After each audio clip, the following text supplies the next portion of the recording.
Alrighty then. Hey, what's going on, everybody? It's STG Weekly, episode 202. The correct number announced this time, and covering Darius II, or Darius, or Darius, or however you want to say it. Same deal with the Gradius thing. It's like, how do you say Gradius? I like to say Gradius, and I like to say Darius. This is Darius II, aka Sagaya, in international regions, and we'll be covering the arcade version primarily, but mentioning some of the other versions as well as the international version, which is Sagaya. Has been ported to a variety of systems, as you can see there in the title card: SMS, Mega Drive, PC Engine, Super CD-ROM, Saturn, PS2, and recently they actually would re-release these games on the modern consoles, on the Raise collections, PS4, Switch, and PC. So you got plenty of options to enjoy Darius. Of course, a pretty popular series for Taito, and Darius II would release in 1989. Of course, we'll be watching we will be watching a few different runs, and we'll be joined by two guests and players in these replays, and that's going to be M.Knight. Welcome, M.Knight. Hi, that's me. And we'll also be joined by Prickly Angler. Hey, what's up? Yeah, so this is kind of cool because these guys are going to be showing us a co-op run. At the end of the episode, however, we are taking a preview of it on the title card right now, and they're bringing us a No Miss run that we'll be watching first, No Death, and then a Sagaya version run, and these guys are going to get into all the details about the various differences, but we'll go to Sagaya, a scoring run.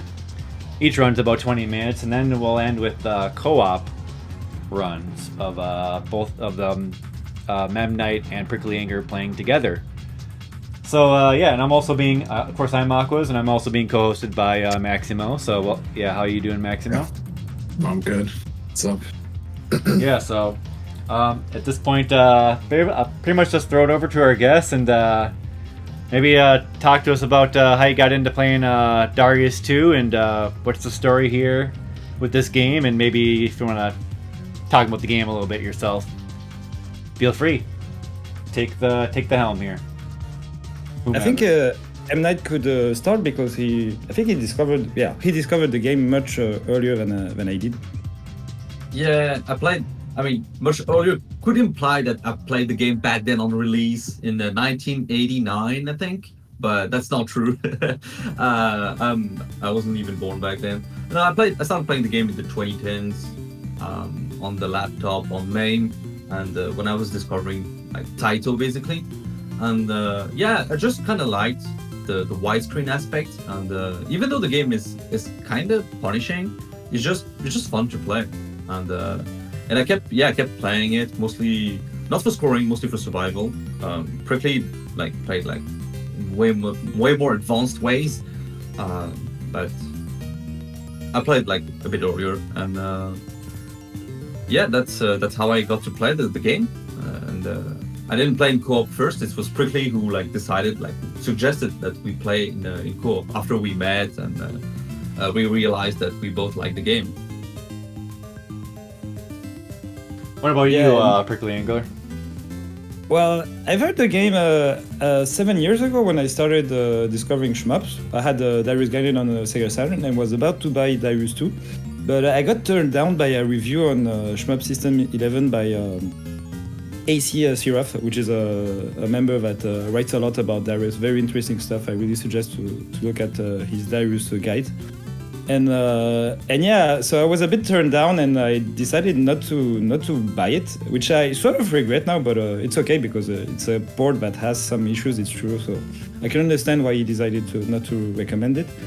And the next time I saw the game was actually at an arcade at Coin Up Legacy, which is an association in Paris, which preserves arcade games and does parties with lots of vintage cabinets.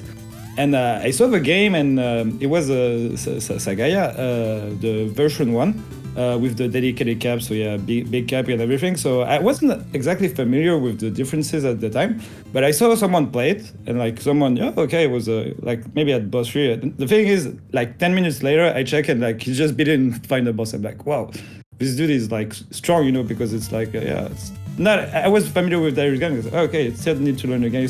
And it turned out that guy was actually M.Knight. I didn't know at the time. Yeah. I was familiar Okay. with him in the forum because he has a very recognizable avatar, the shield from Il Velo. But then we met at an IRL in Permano's place. Yeah, exactly. Wow. Yeah. And then we met at my first shmup IRL with basically Cormano, an admin of the French forum. Very nice guy. And yeah, just meeting M.Knight and like talking about game design until like 5 a.m. in the morning. And, you know, just and that's the way I got to discover the game. And then I got to play it again when it was released on the PS4. Sort of tried out all the different versions and eventually played them all. And yeah, I mean, I've played this game a lot, but also because I did a master's degree on. And my subject of study was this game basically. Well, this game was sort of like an entry point for the matter I was researching on. But so that way I really? played the game a whole lot. Yeah, exactly. So I played every version and I really like the game. So it's quite special for me because it's not a very popular Darius game. Like I love Darius Gaiden, but this one is much more popular. The Darius 2 is a bit unpopular for several reasons. Which we'll explain later. So yeah, sort of have a connection with that game, I think. I can't believe you guys met in the arcade. That's insane. Yeah. But actually, I had no idea it was him. I just thought, oh, he was really cool dude that just... like we probably knew the nicknames on the forums, but that our first like in real life interaction was that like the one time where we started like to really discuss games and stuff like in person. So what was the arcade called in France? So both of them are from France, guys. Yeah, Coin-Op Legacy. Oh, it was okay. like some sort of association, like organization from like dedicated fans who had a bit of a collection, and they were trying to like preserve arcade games. So they held a few events where people could play the games that they preserved. Oh, it was an event, not necessarily just arcade. Yeah, they organized events like periodically. There was also an arcade restaurant called Coin-Op Table, like set up by the same people. That was kind of like a hybrid between like a restaurant, but there's a few cabs in the back. So for a few years, like it ran, and it was interesting, though it did not have the giant Sagaia cab. that there was no room for it. Yeah, Coin-Op Legacy is basically arcade association. Like they have their entries in like shmup, speedrunning world, etc. But like they're really focusing on arcade and like original cabinets. You know, like not like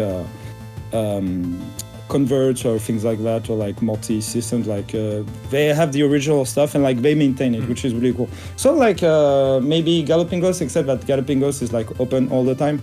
And right now, Coin-Op Legacy, from what I know, is kind of like on the pause or hiatus. Like they have some project, but we have yet to know how they can.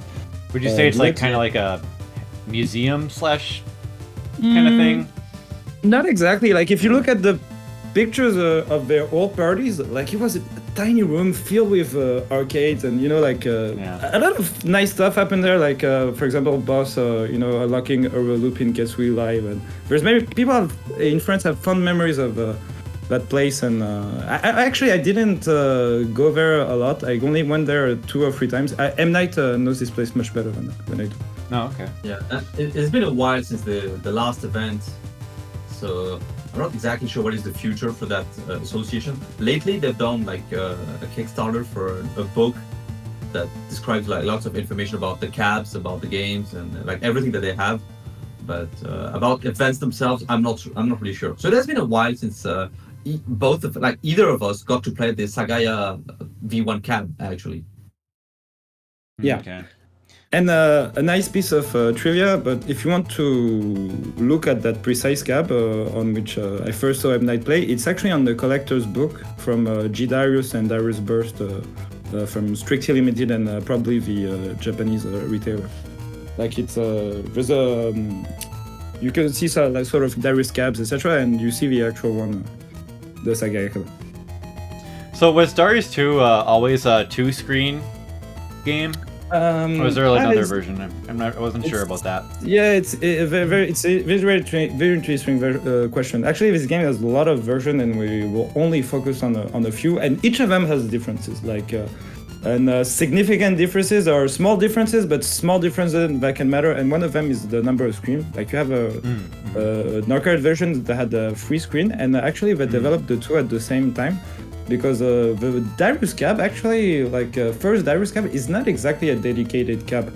I have a friend from this association, AM. He was a past super player, and he did a documentary on Darius cabs. Went to Mikado, etc. So he sort of know them. But the Darius 1 cab doesn't have any dedicated stuff, art, etc. It's just very generic. So basically, they planned that cab for several games, but the problem is that cab was not as successful as they hoped. It was basically a big cab, but didn't there was a lot of lines of people wanting to play it, but took a lot of place, and there were some problems with the balancing. Sessions were too long. So basically, it was sort of an attraction. People went there, and while waiting to play for Darius, etc., they played over game. But it wasn't as big as Souffleur compared to Outrun or Afterburner, things like that. So they didn't develop that many games, but it still developed Darius 2 to kind of give operators. Yeah, I believe there was the Ninja Warriors and probably Rastan 3 or something, or the Rastan game on 3 screens. But I'm not sure if there were more than that. Actually, the Rastan game is on 2 screen. It's the same hardware as Darius 2, and there's only these 2 games. And the Ninja Warrior and Darius 2 free screen share the same hardware, but they don't share the same hardware as the Darius 1 one. They share the same cabinet, but not the same hardware. Oh, that sounds complex. Yeah, it is. So yeah, it's a very interesting game because actually you say Darius 2, but there's so many different stuff, and including the Mega Drive version, which some people really like, even more than arcade sometimes, and also the Master System version, which is actually pretty awesome and pretty nice for the system. So yeah, just to give a very quick, basic rundown of just Darius in general. For anybody who doesn't know Darius, you have the branching paths like Outrun. So that's the main feature, and then you have the dual screen or the 3 screen setups that the first Darius would have, and then you have Darius 2, which I feel is pretty much a more balanced / upgraded version of the first game, because the first game's kind of old school gameplay, I guess. Feels kind of old in comparison to Darius 2, I think. If you know what I mean, if you played Darius 1, it's a little. Yeah, in some aspects, it's kind of old school. Aspects I agree with you. On other aspects, though, I think Darius 1 is more close to very early shmups, proto shmups. If you look at high-scoring replays from Darius 1 and the Endless Milk, it's pretty similar actually to some stuff Space Invaders era and things like that. While Darius 2 is more, in my way, a top plan influenced a bit with big ship, fast bullets, things like that. You can see in the player weaponry as well. The original Darius is just a main shot, and then the bombs are missiles that are very reminiscent of something like Scramble, for example. But in Darius 2, you got a laser that goes through walls, but on top of your main shot. They added some stuff. I guess this would this would kind of pave the way for the other Darius games and whatnot. Darius Gaiden would be after Darius 2, I think.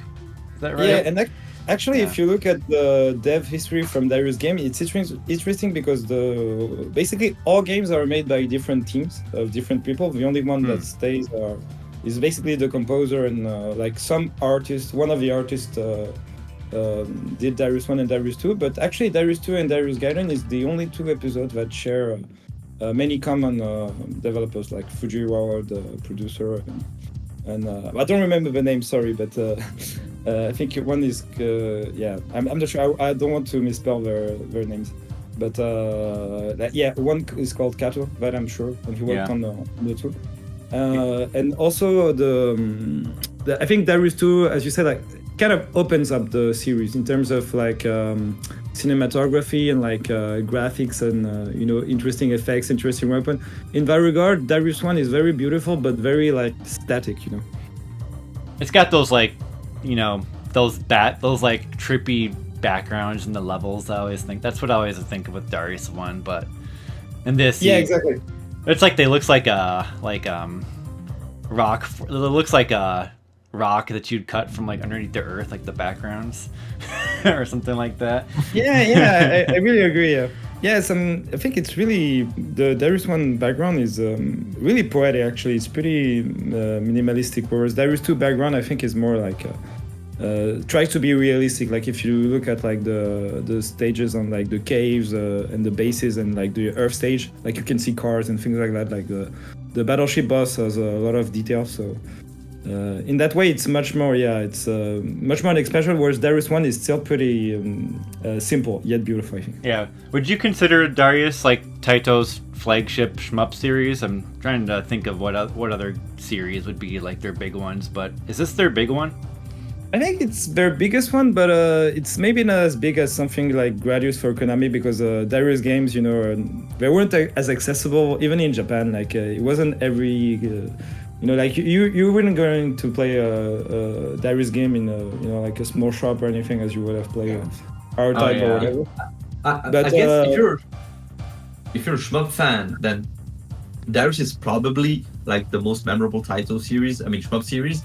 But for the common people, it's probably gonna be Space Invaders, really. Yeah, definitely. Well, like within Taito, in like alone, I mean. Yeah. Like Space Invaders is Taito, yeah. yeah. Right. Yeah. Well, then we can discuss. Yeah, you wanted to say, Maximo? Yeah, I was just gonna say it's probably beyond Space Invaders, then this, and then probably like the Ray series. Oh yeah. Mm-hmm. It's pretty awesome. Yeah, they Taito has put out the modern like Rays collections of these games, so it's like a perfect time to do an episode on this. Yeah, Darius Cosmic Collection is what this one is on. Yeah, and what's the other one called? The Rays Arcade Collection.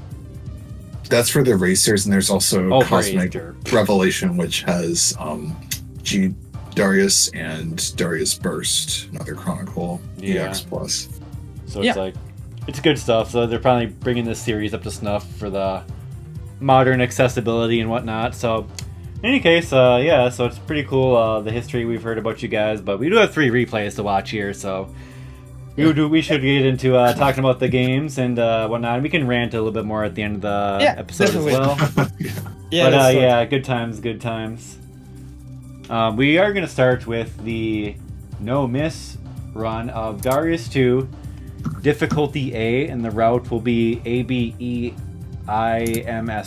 by Prickly Angler. So, how would you like to preface this run before we jump in here?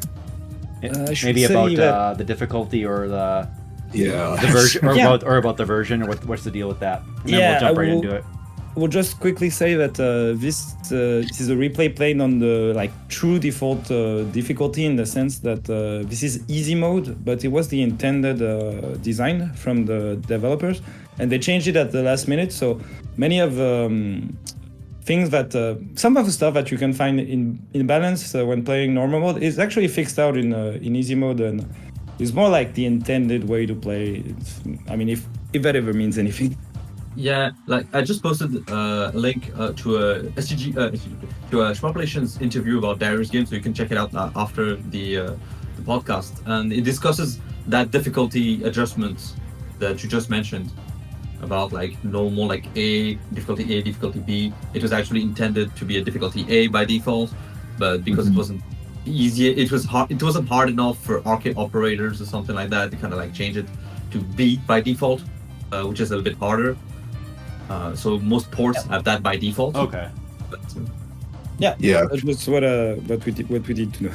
Yeah, it's basically the chicken and egg problem of like operators noticing that like players were becoming too good at STGs. Like this is also something in conjunction with like Gradius 2 to Gradius 3, and then Token stuff leading up to Same /Fire Shark. Whereas like, exactly. You need to crank up the difficulty to keep down the credit time, get more arcade profit, basically.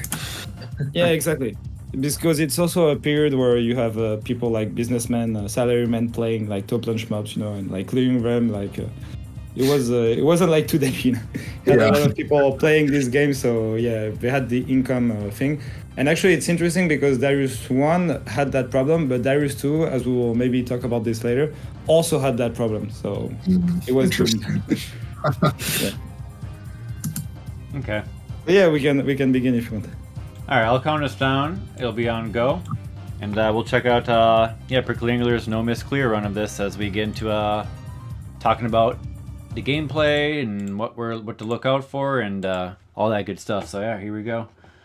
3, 2, 1, go.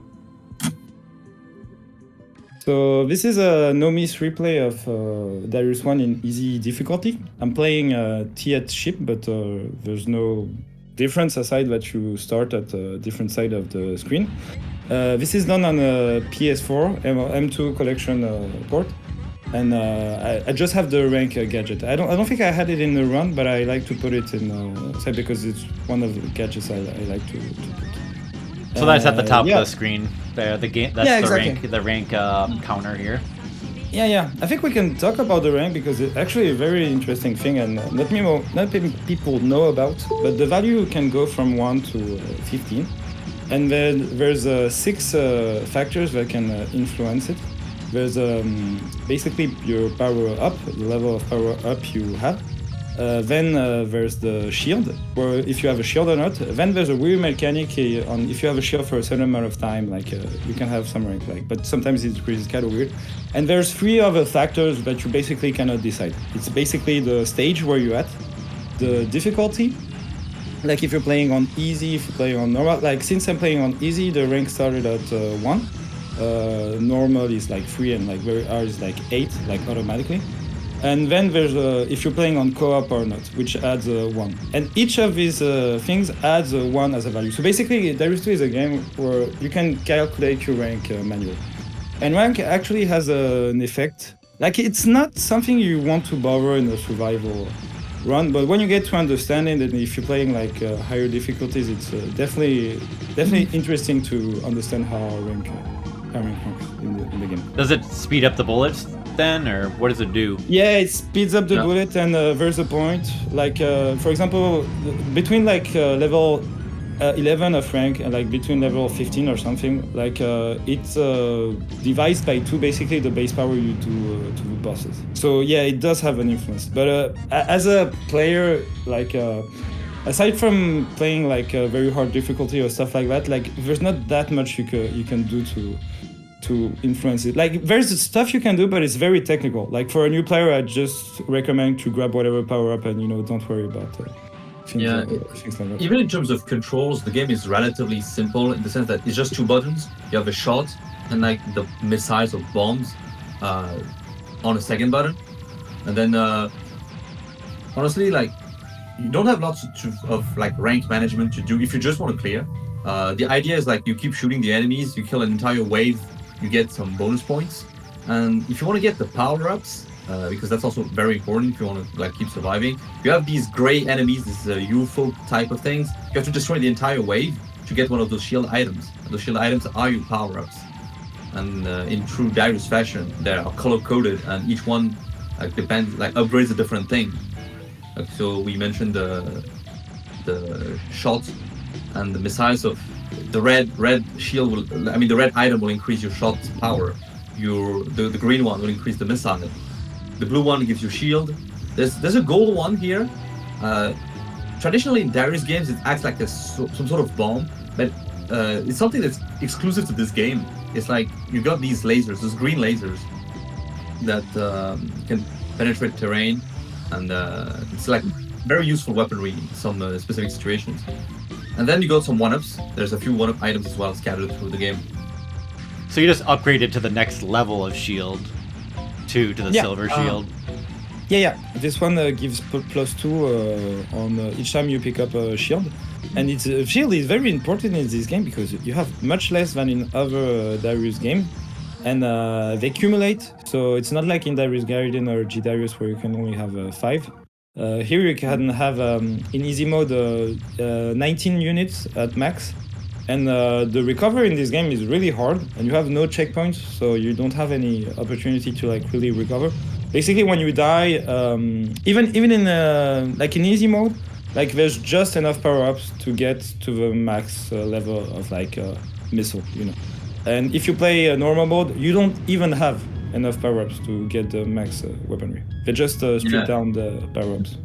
In the original Darius, you could save in a way your power level. If you increase your shot to get to the yellow laser and you died, that yellow laser would be preserved. But Darius 2 does not work like this. If you die, you lose all your power. Like it's all reset to default.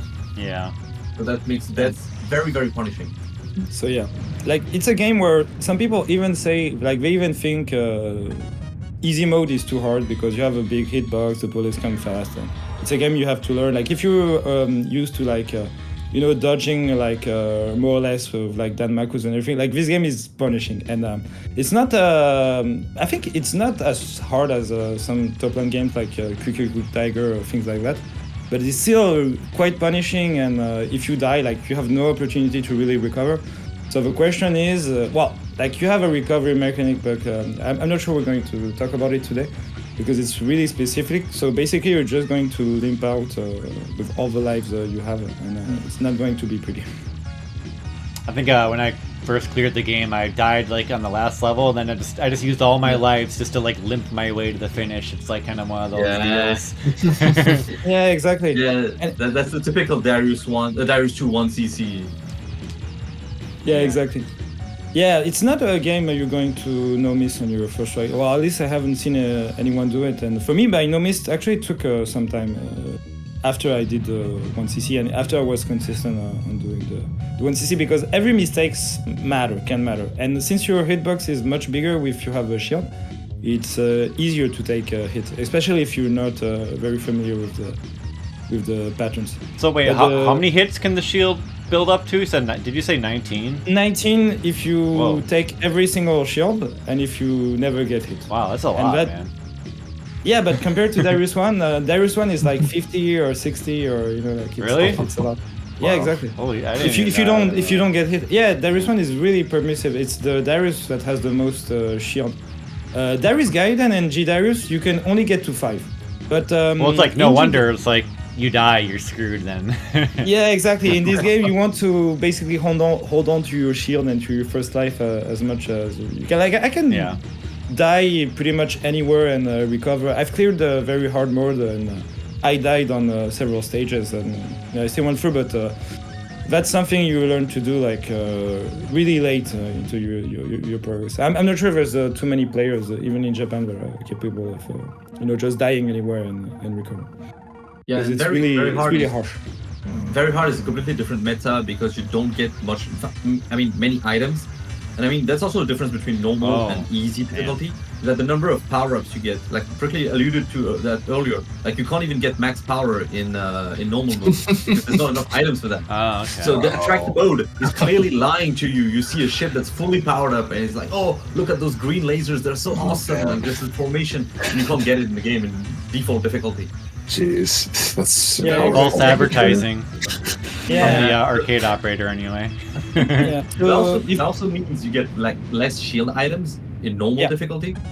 The late game can be pretty rough because the second to last stage has no shields whatsoever in normal difficulty.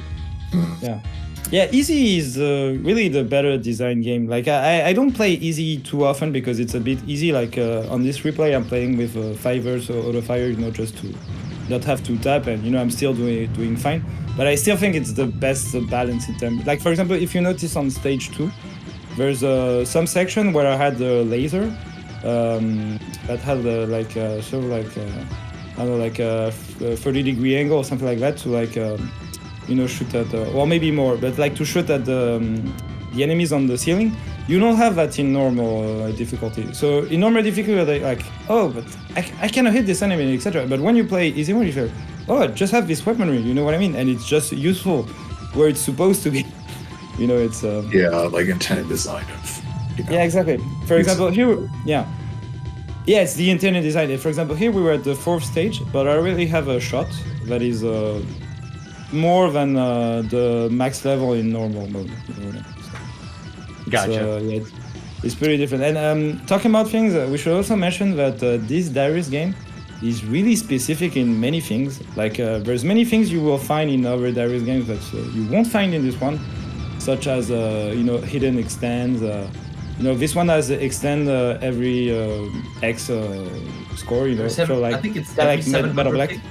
Yeah, and the funny thing is that you cannot turn that off even in the dip switches. Like you're forced to have like every X extend, and it's the only Darius game that does that. Same with the laser thing. Like your piercing weapon is a side weapon, which is not the case in other Darius games where the wave is like the ultimate power of your shot. You know what I mean? Yeah, maybe- they really experimented with the archetypes here. Because when you take a look at like G Darius afterwards, it was a return to tradition because it reused the shot, laser, wave progression from the original Darius. But Darius II Yeah, exactly. did its own thing. Guidance, well, kind of did its own thing. Yeah, exactly. Gaiden kind of did its own thing. Yeah. So you And, killed some- the crab there on the left to Yeah. stay away Yeah. from it. This is something I wanted to highlight is that this boss, first time you fight it, you will get killed if you don't know what you're doing, because you have to look to kill the penultimate leg when it's at one side of the screen or another, because when you do that, the crab stops and fires some patterns, and you don't have the room to dodge them if you do that while he's at the Yeah, pretty center clever. of the screen. Yeah. Yeah. It makes your life a lot easier if you do Yeah, that. exactly.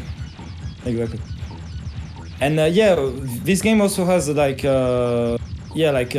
different missile or bomb, as they call it, system in which like you have like sort of like missiles like that follow the grounds, kind of like in Darius games, not something you see in other Darius games. And you also have some weird smart bombs, but they're like located in the levels. Like it's may kind of have like seen you that. shoot. Yeah, exactly. It's kind of Those like giant explosions. yeah, exactly. Like what you saw on boss 1 or on boss 2, or like what you're about to see right here. Yep. Yeah. And it's right kind of like similar to what you will see later on in cave games, where like you shoot at a place on in the screen, and there's like an explosion you're gonna cancel. So it's kind of like interesting, but it's pretty situational, and we should highlight that Very some of satisfying. them are fakes. Like the one, for example, on the bottom is fake, so it's kind of like a trick. Yeah. There's fake ones. Oh, Yeah, exactly. And also one very peculiar thing is it's the only Darius game where you can hit the walls and survive. You just look as like one. So it's actually a strat in this game to like cross a wall, like literally if you have enough shields to do it. Yeah, in the original Darius, you would either instantly die, or if you had the gold shield, you get bounced back. And in here, you just continuously take damage, like as if you were hit by bullets. oh. So it's a okay. bit more like generous in that regard. So especially in this level, for example, like there's lots of walls everywhere, but you know that you can afford to sort of touch them by accident and not instantly die and have you run like completely dead. So that's kind of reassuring. Like the game is brutal, the game is punishing, but at least there's that. Yeah, it's good. Yeah, it has a very pure feeling of like just shoot and dodge. It's not too complicated. There's not So too many. can things any to- stuff like instant kill you then? No. When There's you have the big lasers that shield, can okay. lasers can do damage systematically, but they still do X. Or does like damage certain at- things like take way more shield than others if you get hit by it? It's more like it's calculated by frames, but yeah, in that sense, getting through a laser, like if you're going to hit a laser, better to just cross it, like straight. You have the shield, you can survive. Like some Yeah. players, like if they're accustomed to like players who are one-hit death, like Dan Marcus and things like that, like I get the feeling they must absolutely dodge a bullet. But in Darius game, it's a defensive game, so it's better sometimes to cross. It's a pretty iconic boss of the game, I would say. Yeah, Oh, exactly. It's actually my favorite boss of the whole series. It's an insane boss. This I mean, particular so- phase, this particular phase is really hard because right now I don't have a high autofire sequence, so I need to dodge the patterns. And the pattern is actually there's 4 types of randomness in it. Like the movement is random, when it shoots or not is Wow. random. The delay between the bullets is random, and okay. which bullet will strike first is random. So, but Nice. it's a pattern you can learn, and if you play with like a 30 hertz autofire, it's not too difficult. Like it can get you sometimes in impossible situations, but it's a pattern where you can get really consistent. Like sometimes he will mess you up, and sometimes he will screw you around. But Looks honestly, like you are using a pretty low autofire rate. yeah, basically it's for the challenge. The PCB cool. comes equipped with a deep switch, 12 hertz. Like you can activate it on the cab. It's turned off by default, but you can activate it. I think it's Is this 12 hertz you're using? No, then? It's 5. This is 5. Yeah, it's okay. 5, yeah. Oh wow. Yeah, and okay. actually it maybe it didn't show, but I was tapping a bit in the former boss. Just Sometimes to you'll clear it tap faster. to make it faster. Sure. Yeah. But basically, it's it's not something it's more like to not have to tap. It's just like to have mimic sort of like tapping just to keep some challenge, because as I said, easy mode is not really hard for me, so I can allow myself to have that. Also, frequency. in the original Darius, most bosses, except for the final bosses, will always be the same. So the first boss will always be King Fawcett, second boss is going to be always Electric Fan, and so on and so forth. But the boss we just fought, the one with the random patterns, depending on the route you pick, it can either be this boss or another boss that is called Leodane, that is a bit more difficult in a way, but more static, less random, and a bit longer with more phases. So in a way you can kind of choose, because usually the Leodane stages are easier, but the boss itself is harder. But the Yamato stages are like more accessible in a way, but you have to be confident in your ability to take down the boss. Yeah, the Leodane stage. Like a lot of people will say, "Oh, I hate Yamato because it's so random and so bad." Actually, it is a hard boss. Like I'm not going to lie. Even if you're going to 30 Hz, like it needs some practicing. But I remember practicing that one. yeah, it's pretty difficult. Like usually when you fight, it's a boss you remember because it can do you like some impossible situations in like it's kind of janky in a way. But the thing is, the Leodane stages are much harder. Like really, like they're much harder. Like if you take like zone O or zone N, like there's some section in those stages where I still have no 100% consistency not getting hit when I have a shield. You know what I mean? Whereas the stage you saw earlier was pretty easy. Actually, this route is actually one of the easiest routes in my opinion. Okay. Except for the final zone. Yeah. This is basically a survival run, basically to just showcase the game and to show it's possible to clear it. Not with an insane fire frequency in like the default. So you're doing kind of a tricky technique there, going in the front. I remember this boss being kind of. Yeah, this is a hard tough to boss, deal and this is a boss you cannot cheese because some of the earlier bosses like Red Crab, like you can cheese it with 30 years. This boss you're going to have to learn. There's several techniques, like some players don't shoot. I think I remember in your replay you don't shoot the octopus because the octopus they shoot back like revenge bullets that are indestructible, but they also naturally fire destructible little octopus, even smaller octopus. So yeah, it's a hard boss. Like Looks it's like a you just boss, baited them upwards and dodged around. So Yeah. that worked pretty well. Yeah, like during the first few months I got to clear this game and like practice for events. Basically, I was always tanking hits with my shield with the boss. But right at the moment, I can do it without getting hit pretty consistently. Prete, we have a question for you from the chat. Yeah. What do you think of Zone P?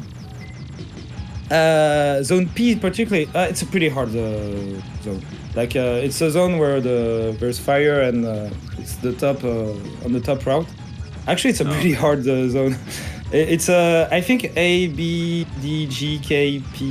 is like the hardest route in the game, just to no miss. Maybe not to clear because the bottom route with zone O is pretty hard, but at least for no missing, it's the hardest route in the game for me. Okay. So now we're on to the final stage. You saw like there was a mid boss here. We brought back some of the mid bosses from earlier stages, but they are much stronger. Usually there's like one mid boss per stage, but the final stage usually has two. I believe this one also has two mid bosses. There's one of the final stages that has only one mid boss. I think it's Zone X. Yeah, exactly. But this one, you're gonna fight two. Yeah, I think Zone X is really the easiest zone to clear. Not the easiest to no miss, but the easiest for first clear because there's only one mid boss and it comes at the end. So if you survive until then, you can basically lose your lives and still clear the game because the final bosses can all be defeated with basic shot. Like if you have a lower to fire, it might take some more lives. But if you have like 30 years for the fire for like the final boss of this zone, you cannot just kill yourself and kill it just with the invincibility frames, because actually the invincibility frames of this game are pretty significant. Nice. Like and it's something I realized when I needed to suicide in this game for like that's some of the very hard meta. I needed to suicide, and I realized I needed to time my suicides at the right moment because invincibility frames are pretty high. This is a stage. Yep. You can see how many lives you have in stock right now. Like you haven't lost any, and the game like is very generous. Like for a Darius game, like you have so many lives, and the final bosses are indeed like not super difficult. So even at default power, you can take them down. Yeah, exactly. And I should say I really like the shape of those like spider lasers or something like that, like forward. But they're not the best if you want to score. Like they give some frontal firepower, but it's not even that significant. But it's still pretty stylish. So what I mean is like even because in normal mode you don't get the forward firing lasers. Yeah, that's that. The laser you see in the attract mode, but you can't get it then. Right? Yeah, exactly. But in normal mode it doesn't suffer too much. Because they actually lost your shield. But yeah, exactly. He made it. And like you just tank the hits after the boss is dead. It's kind of fun. yeah. You're invisible from bipolar on that boss. It's not the case on the other bosses. Wow, that's pretty so clean. This is that's a nice one. The meme ending I really like. Yeah. And everyone likes it. It's like, oh, it was just a dream. But actually, I had to, like, I did a little bit of headcanon with that ending. It's pretty interesting because it's actually Tiat waking up Proko. So were we like dreaming of being Tiat or something like that? Like, yeah, I don't want to elaborate too much on that, but everyone is free. But at least, yeah. Like regardless of whether you're playing like player 1 or player 2 side, it's the same ending. Yeah, and we can notice that Proko was a huge Taito fanboy with like Taito poster inside his head and several probably very expensive, like. I don't know how you say it in English. Yeah. Such a weird screen. Yeah, it is. Like he's like a gamer. Yeah. He's like, oh yeah, I gotta buy the next plamo, the silver. My plum. Oh yeah, I gotta get it. My head. Yeah. And just the fact it's the same characters that are like in the game. So is this the actual like reality then? And then the game is actually not the unreality. Yeah, that's actually. Yeah, exactly. And actually, it's pretty interesting that you're saying that, Maximo, because it's actually it's a canonical ending, and I will explain it right now. It's in Darius 1, you had an ending in Zone Y, but you're basically playing the game in an arcade. Basically, you won the game. Oh, right, yeah, I do remember that. So in Darius 2, you have that. And if you read and I gotta thank Buffner for telling me that, if you read Darius Gannon manual from the Southern version, it literally says this is what takes place after the ending of Zone Y, of Zone W, because it's Zone Y in first Darius. This is the following. So basically, it tells you literally like the official manual that it's just a game, and you're just playing an arcade. And even Darius Burst has an ending like that where it's telling it's a simulation, etc. Well, of course, it's in the context of Darius Burst. But it's still alternate canon ending that Darius is just a game and we're just Taito fanboys dreaming of playing the next Darius game. Yeah, Darius Gaiden also had an ending where you were in the arcades. Yeah. Like, oh yeah, I beat the best game in the arcade. Yeah, exactly. And actually, it's pretty interesting because that ending in Darius Gaiden, if you play the US version, it has an alternate meaning. And it says, oh, we're playing the last available game in the penny arcade that's dying. And there's all this like nostalgic thing about like, the arcade's passing out and people still, being dedicated enough to clear shoot 'em ups in arcades. Yeah. Yeah, I don't think very title marketing existed when GDRIs came out, so. Yeah, exactly. There you go. Yeah, good stuff. That was a fun run to watch. So yeah, GG there for sure. Thanks. Oh yeah, one of the other things I noticed, all the mid bosses are all final zone bosses from Darius 1, is that correct? Yeah, exactly. Oh, like nice. some sort of have similar patterns, but some patterns are sort of tweaked. Like for example, Octopus is much more dangerous in the Darius 2 than in Darius 1. Okay. But yeah, some bosses sort of have the same ideas. And I guess fatty glutton in Darius 1 must have been like traumatizing enough because he's not the final boss, Yeah. but they brought him back as the Yeah. mid boss as well. It gets in your face. Exactly. And I guess King Fossil was like so memorable, they also had to bring him back as a mid boss for the first stage. Yeah, Yeah, exactly. makes sense because he was also in what Gaiden and Jeter along with Yeah. Queen Fossil. Yeah, Fossils King is Fossil. in every game. Yeah, Even in basically, Burst, yeah. Darius game is the first game where we say, "Oh, we're going to make this boss hard." Like we're going to, like actually, King Fossil, like you can cheese it easily in Darius Gaiden, but first time you fight it, like you have no idea what you're doing. But in Darius 1 and Darius 2, yeah, and other Darius games, usually the easy boss that comes out every time. Yeah, I guess it's kind of like the Dotkeraptops in R-Type, like the iconic boss, but it's actually just the first boss, so it can't be too hard. But here they flipped it on their head in Darius Gaiden. Yeah. All right, so why don't you just start talking about Sagaya and what's the deal with that? Is the international version, and then the fact you're playing difficulty B now, so that's the harder difficulty, and then we got a scoring run coming up now. Yeah. Actually, difficulty B is the normal difficulty, so that's the like standard difficulty for like people who score. Even though there's no official Japanese rankings, the most people who score on the Steam, PS4, and Nintendo Switch. Actually, there's two international versions. The Sagaya version 1, which we're not going to cover today. Maybe another time, but to sum it up, Sagaia V1 is sort of like poor man's version of it's like extremely cut down. Yeah. Yeah, exactly. It's just like very short stages. You fight the boss, and then you get like a reduced selection of stages. Exactly. I think overall stages you play until you get to the final zone. Oh, lame. Exactly. I will say that Sagaia version, I really like the final stages in Sagaia version 1, which are pretty nice arranges.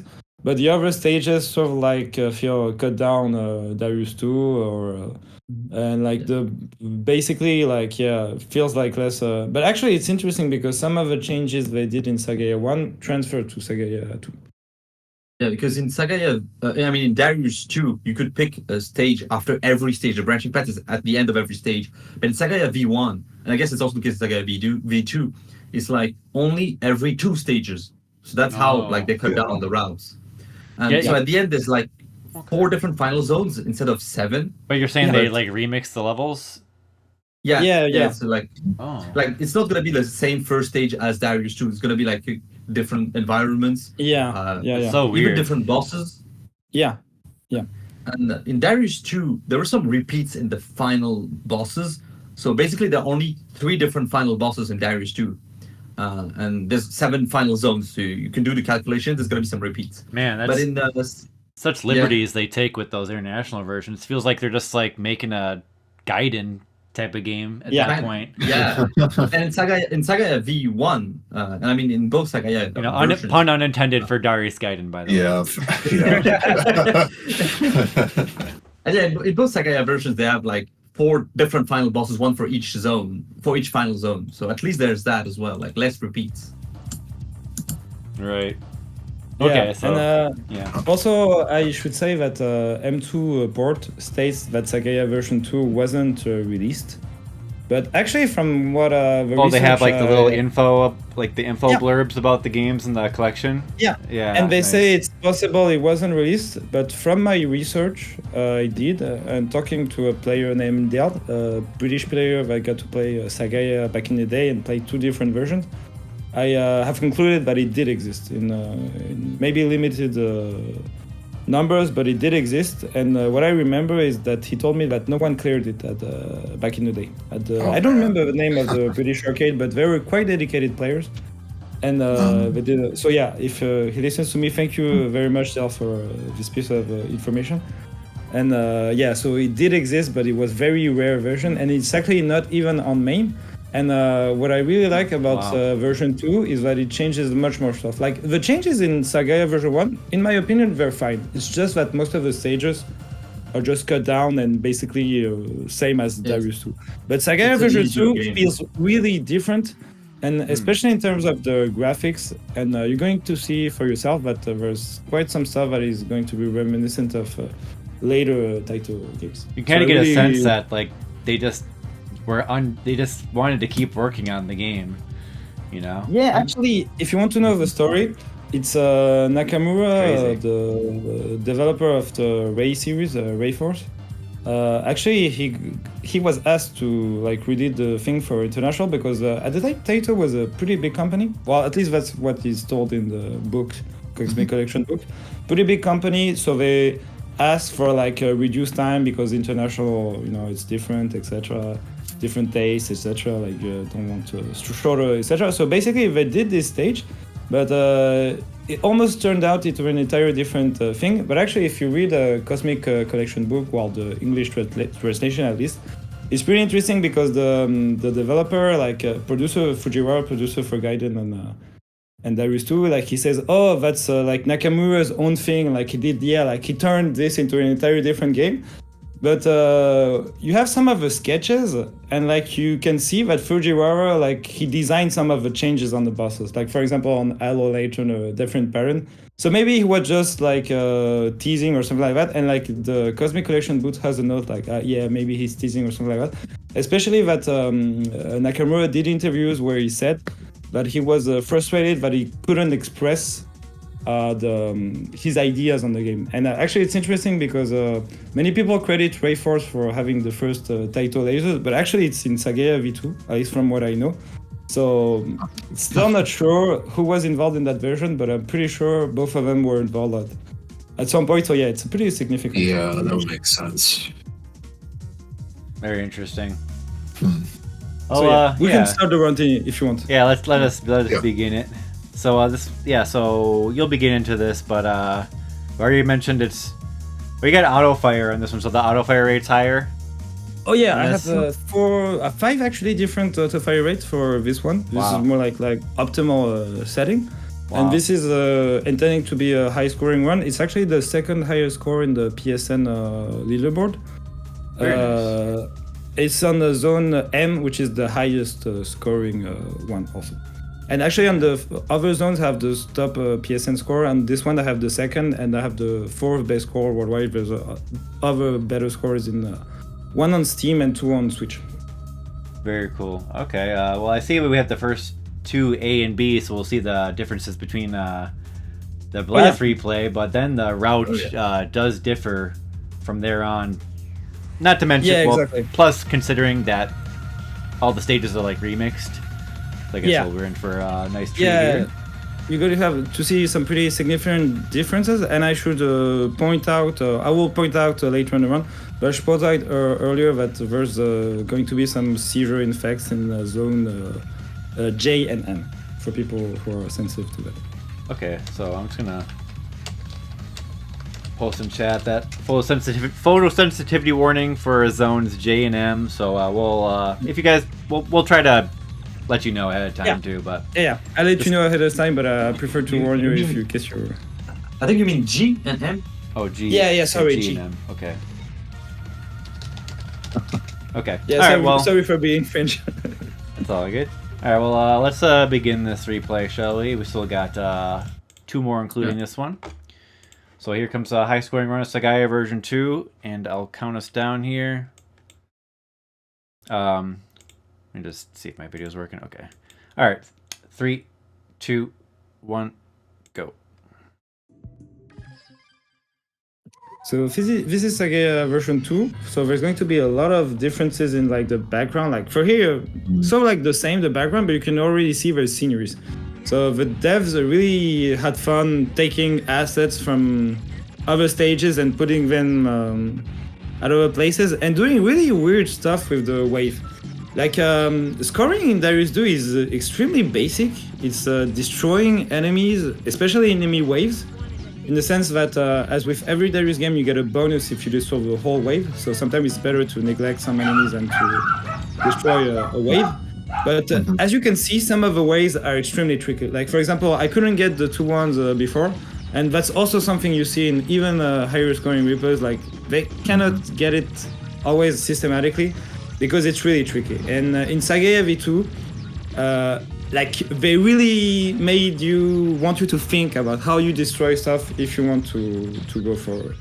for sure, and even for survival, it's still a pretty tricky game. I think it's easier than the Darius II, but it's much harder than Sagaia V1.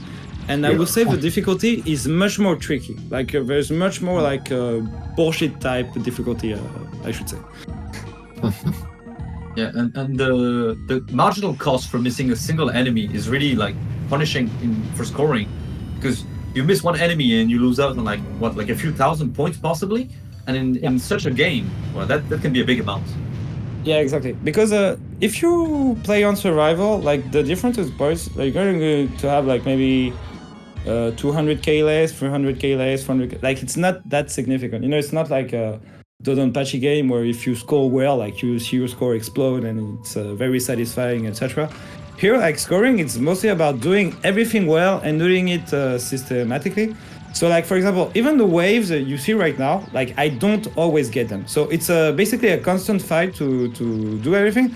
And I'm going to miss some waves. It's like every Darius III player I've seen high score, like they miss some wave at some point. But the point is to lose as less as you want. And if I took actually quite some time to do this run, and whenever I was maybe like 20k or 30k behind, there's a point like sometimes I just prefer to reset because I say like basically have to do a perfect run at this point to get it. So. Mm-hmm. And I should also pinpoint that there's no infinites on this route, because there's actually an infinite on Darius II. Well, actually, it's really complicated. I don't want to go too deep into that, because actually there's quite some mystery surrounding it. I haven't fully understood it. But on this route I take, there's no infinites. But actually, as I said, it's not a game that was released in Japan, so. And as I said, Dale told me no one ever cleared it, and but yeah, I don't imagine the score were probably very high at that time, especially considering the difficulty of this game if you play with 5 words autofire, even without autofire. Yeah. One thing that counterbalances the difficulty is that you may have seen that there is no mid bosses in the stage, so that's gonna be the case for most stages. I think only the final stage will have a mid boss. Oh, this boss is very different though. Yeah, no bomb now, and then now it has these. Yeah, exactly. And the pattern, the bullets are fixed, but the like little heals, they're random, so it's basically just improv. And you might be tempted to point blank this boss, but if you do, you have an anti-point blank pattern, but it's just going to more or less insta kill you, so better not to try it. But there's not going to be much scoring on bosses on this route. Like there's Yep. You saw the branching paths as well, like the much reduced map. Yeah. There. So it's only after the second stage that Pricky was able to change around, so select the next stage. Yeah. Very and peculiar. This stage has very bad visibility. Like even Garega is really forgiving compared to this. Like red on purple, nice. Yeah, and this stage is particularly hard to score because you have lots of waves coming in very weird formations, and you have to be at very specific screens at the time to destroy. Like for example, the capsules you see that fire revenge bullets. Like they're really worth a lot. So you don't want to miss. They're worth like 10k basically. So you don't want to miss any. And I even prefer to tank hits and kill them than to score, because as I said, it's not a survival run. So I'm ready to basically reset and further. You can also see some other waves that also like stay on screen for a very short amount of time. They basically shoot their load and then they leave. So that's another extra challenge for you. Yeah, like the crossing ones, like I'm very happy because on this run I managed to destroy them all, but I used to miss a lot. So yeah, pretty satisfied. I was pretty satisfied actually of this run at the time, but looking back at it, and maybe we'll talk about it later in final stage, I'm not exactly satisfied. That's crazy that like you sometimes like take intentional hits from the enemies to like kill them to kill a wave. That's pretty cool. Yeah. That's the big difference for scoring. Like the score difference might not be significant. Like you're not going to see billions of score points. A nice traditional, intense scoring system for shooting stuff. You can't go wrong in there. Yeah, exactly, and that's what I like. It's for me, what's interesting in scoring is like the system. Like what is interesting, what makes you do like even a simple system like that. like it forces you to think about where you are and positioning, etc. And like this stage, I'm quite happy. I was quite happy there because I managed to get like more or less every enemy. But at other times, I just missed some enemies and I was frustrated. Like, especially in Sagaia version 2, it's very tricky. That stage had a lot going on. That was pretty busy. Yeah. I would say that Darius II is more straightforward in what it does with the scoring rate. And this is another stage with bad visibility at the beginning. Also, I should point that I kill every bomb. Like, it's not something you particularly care for survival, but for scoring they're worth 800 points. So yeah, every source of point is useful in this game. Yeah, there's no real penalty for shooting like those nuclear bombs and things, but for survival, you still gotta be careful at times because if you time one incorrectly and then it destroys a wave that generates a power-up, but that power-up spawns like near the edge of the screen and then it goes off screen. You can miss it. But that's only on very specific scenarios. But you just gotta keep that in mind because the first time you're gonna get burned. Like, oh, my shield, and then the shield leaves in like just 1 second. Yeah, exactly. I really like this stage, the different colors. Those are exclusive to these versions, and it was the same with the former stage, the purple stage. They're not in Darius II or Sagaia V1. One score trick I'm doing here is I'm delaying the bomb on there to kill some waves, which actually you're not going to see. But there are pretty tricky waves to get if you don't use that. You can see the score counting up there, but they're not even on screen. Yeah, exactly. And now we're going to reach Red Crab, and version is a lot meaner because each time you destroy an arm, it fires revenge bullets, and the boss goes super fast. That's really fast. So He's smooth. And yeah, it's pretty tricky to dodge. And right now, I didn't destroy it well, so I basically took every risk just to get it. You know, just went to the other side to destroy the arm because basically you need to do it on the fly. But since it's gets back on the ground much faster than in Darius II. It's pretty tricky. So yeah, basically I was ready to die there, but I just prefer to destroy the arm because the arm is worth 10k. Yeah, it all happens so quickly. The bosses in Sagaia V1 and I guess Sagaia V2 as well, like have less health than in Darius II. But this one is like it's still like so much harder than the Darius II incarnation. It's still harder. Yeah. And I should point out that later in the stage, you're going to have some seizure effects, like you have some green effects. Actually, I find these effects quite nice, and they sort of foreshadow what you're going to see in later in Darius Gaiden and Metal Black with like the psychedelic stuff, etc. And I really like what in like even if they work for like a really obscure version, you know, like international version that we're not sure exactly where it was, etc. They still added so much work into this arrange, you know. Like usually I'm not a big fan of shmup arranges.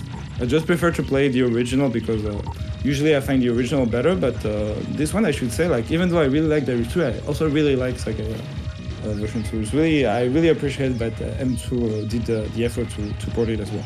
Yeah, definitely. It's cool. It was definitely like very inaccessible before.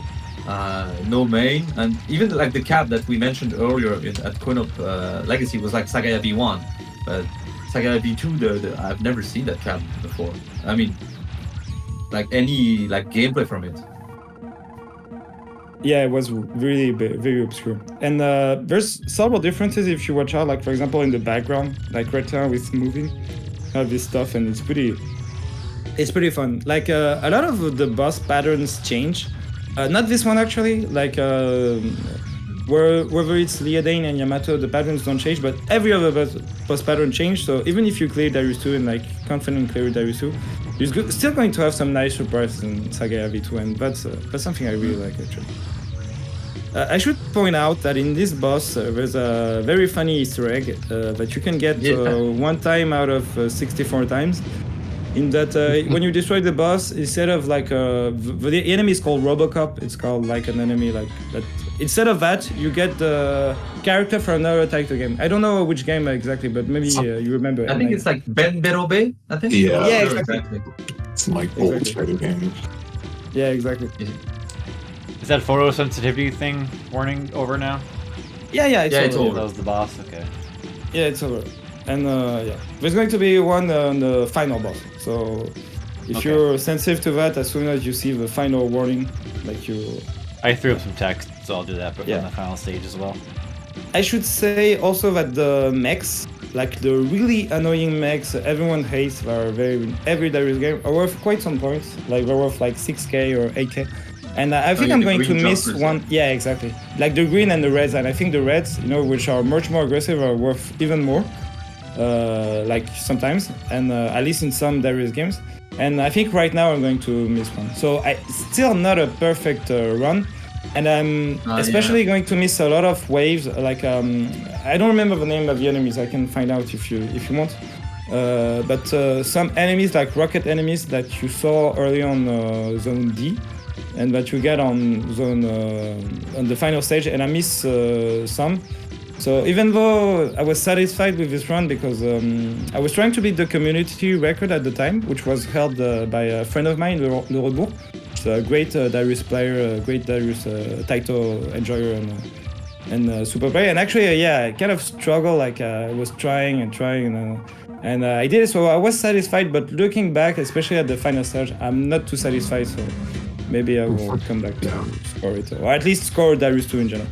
So first phase, you need to go really fast. Like I'm not showing it right now, but you have a timer, and the timer is extremely short.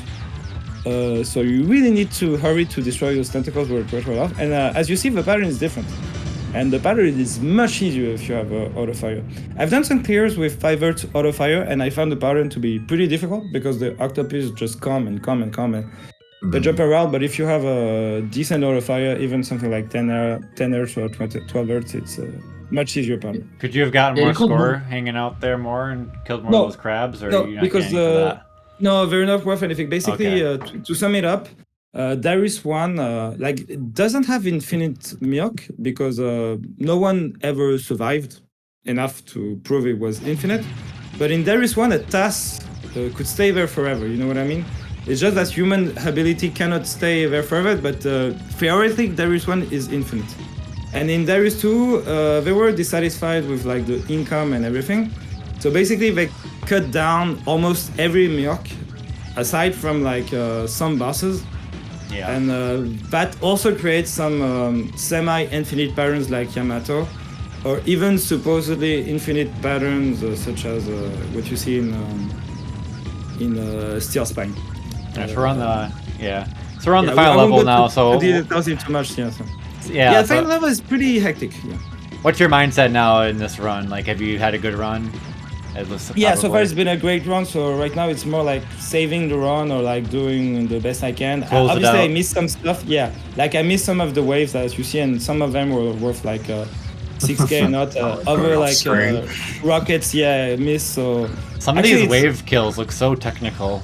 It's crazy. Yeah, they really are. And my score is 100k different from the world record, which is KSG22, which is an insane Japanese player, you know, and a very good player. And actually, it might not seem like luck, but it's quite a lot. And I haven't seen the replay actually because it's on Switch. Maybe I should ask someone to upload it. But 100k, yeah, that seems like a lot. That seems like a lot, actually. So and I'm pretty sure it's on the final stage. So right now, here's the epilepsy effect, by the way. Yeah, this big what the fuck moment. And this boss is pretty tricky. I'm going to die. You don't get anything for no miss, so it doesn't matter. But actually, there's a trick on this boss. It's like this boss on the second phase, like it will open sometimes, and if you destroy it when it's open, you get 200k instead of 100k. So basically, I'm just going there and dying. But you have to kill it at a very specific time. Yeah, just right now I'm just like doing damage for HP, and I killed it with the. But it's pretty tricky, and sometimes it happened that I went there and just failed it, and had to redo. Oh wait, you had to kill it at a certain part of the animation. I think. When it's open with like the missile hatches. Yeah. Oh really? Yeah, when the boss doubles. For the kill, for the death blow. Yeah, exactly. Oh, okay, yeah, exactly. Interesting stuff. That's a good usage of your lives then. Yeah, exactly. Like you don't need your lives. Like if you actually want to score, you do milk on Darius 2, for example. On Yamato, you lose every life, and not me, but higher scoring players. Interesting. it's kind of a balance in a way. Like if you lose your life, like you lose your power, so you have way less coverage. So you have to learn either to like get a recovery item. There's a recovery item that will get you a little bit of power, but even with that, it means that your range and like all the like the dead zones that the enemies can abuse, like get like way more. Like, exactly. Exactly. Way Like more you're exactly right. I'm not like I'm at a point where I can die and end up Yamato with 1 life and still clear the game. But the problem is you still lose coverage, and I'm not able to do the Yamato milk good enough at the moment to compensate for the loss you're going to have for not having. And you saw like even with the full power in that final stage, there was a few waves that I could manage to get away. Like there's some angles where enemies can like just not get hit, so it's still like not easy. It definitely took me some time, but I should say especially because the wave, and it's also the case in other zones of Sagaya, are pretty tricky compared to Darius II. Like in the wave, they're designed. I'd say that some of the waves in Darius II are harder, or like some of the enemies are harder to destroy for points, but it's more straightforward in a way to understand. Yeah, very cool. That was a nice run to watch. Cool. Yeah. I like all the positioning with killing out the formations, and like I say, it looked pretty technical for some of those because it all happened so quickly. So you really have to have it routed out, and not to mention your shot timing has to be on point with the autofire rate. Seems tough. Yeah, exactly. Like this is a run where you see like almost everything went okay aside from the final stage that was a bit chaotic, but that's not something that happened in most of my replays. Like especially the waves that crosses. Like I got every one of them in this run, but you can accumulate pretty quickly because you can lose 10k here, 10k there, 20k there, and then you're not going to come back to it. Looks fun to play for score, I gotta say. Cool. Yeah, I think it's not really that popular. Like Darius II is not really popular compared to other Darius games, and the scoring scene in Japan is maybe a bit dead because of the closing of the GHA ranking back in 1990 or 1991. Oh, true. Yeah, and basically only one zone remained, one zone where you didn't go through Steel Spine, the B boss. But the best score is still the score at the time. And actually, there's still some mysteries I don't understand about the score. Like, why are their scores so high, despite the fact that they probably had just 12 error to autofire? Because if you want to implement external autofire on a Darius dedicated cabinet, it's not as easy as others. And they have like much higher scores than even what you see on the Cozmic collection of all the tools and all the research cage, the 22 dudes. So I'm still wondering because Plasmos told me that they didn't use the infinites in the run, but I'm not exactly sure of how they came up with such scores. Yeah, that would be interesting. 'Cause I remember the only thing I saw when I was looking, sometimes I peek into the hall records to see the interesting notes, and it just says like, I guess there was a detection of an infinite pattern in Zone B with the steel spine milk. So that's why they closed all routes except for lower V. Yeah. Which that record's still been there since like May 1991. So yeah, exactly. And the thing is, in theory, like I can do the B infinite. Like I understand how it's done, but it's just really hard. Like I'm not going to say I'm the best player in the world or etc. But I've spent like thousands of hours playing Darius II Arcade and its variants. It's not something I can do like consistently because it's really hard. You have to not destroy the parts of the boss that fire a missile. The missiles are only worth, 10 points or 50 points, something like that. It's really... Yeah. That can be kind of unfortunate when, if a score ranking is closed, even though it's like a technical trick. Yeah, exactly. It's like the Garega Infinite, where it's like technically it could be infinite, but the amount of time it would take to get to it, it's like just... Yeah. ludicrously long and like hard to say if that's actually really possible or not. Like, yeah, exactly. Yeah, but I think maybe the ranking got closed down a bit prematurely because of that. But again, I wasn't there at the time. I know there was a lot of dedicated players at the time, much more than we think, because the names we see today are the players that played at the time and still keep playing. But you have to think of every player that was very active at the time and retired, etc. So I don't exclude at all the possibility that someone was able to do this consistently and get maybe, I don't know, stay there for 2 hours, etc. But personally, I've played this game, hundreds and thousands of hours. I can do it constantly. But I should record it sometime to just show the theory, like how it's done. That would be cool. Yeah. Okay. So let's move on.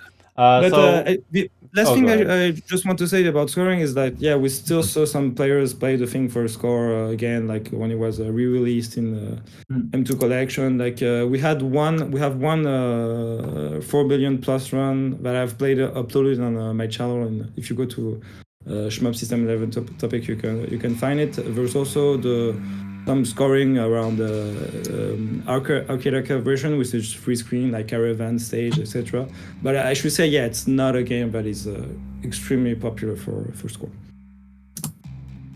I could see that. But hey, it's open to everybody now, right? Modern ports. Yeah, exactly. So there you go. All right, so why don't we get into talking about our final run of the episode here. It's been joy hearing all the ranting about this game. Got a lot to say, so that's awesome. But we're going on to the co-op run between M.Knight and Prickly Angler. So are you playing online, or what's the deal with this run?